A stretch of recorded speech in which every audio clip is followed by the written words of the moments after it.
Hello everyone good morning. तो सकाळु मु गाधई पाधेकी ready होगी पळै आसतिली। देहटा टिके जेहेतु भल लागु नथिला आउ गाइनिंग प्रॉब्लम माने आपण माने जानिथिबे सेटा लागिकी ही रहइबो पीसीओडी खास करिकी। ता भितरे मु टिके छतुआ पी देइथिली। छतुआ पी सारिकी सेमति टिके गड़ी पड़थिली भल लागु नथिला जेहेतु। तापर भल न लागिले कोन हबो काम तो करिया पई पड़िबो। कॉल आस्थिला आस लगेई देबी चोटरे। मु एबे सुपर वॉशमल ही यूज करची सेथिले कि मते तो लगेई आसुनी जणे दीदी लगेई देइथिले। मु मोर बढ़िया से मसाज गोटे नहीं कि पळै आसली रूम को टिके रोसई करिया पई कारण रोसई करी ही नथिली।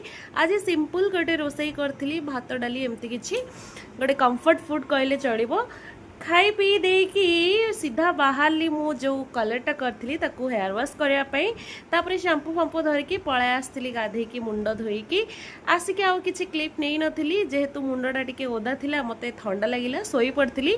उठिकी डायरेक्ट देखुची एडी कलरटा हेइछि कि नै मस्त भाबरे कलरटा हेइ जाइछि जेहेतु मु एटा कटिंगटा दोची। संध्या बेलू टिके इच्छा होता मोमो खायापी आ मोमो खाई आप एक्सप्रेशन ही जानी पारे तार टेस्ट केमती ही थिला। तो आज ये पुणी देखा आ गोटे भिडियो रही टाटा।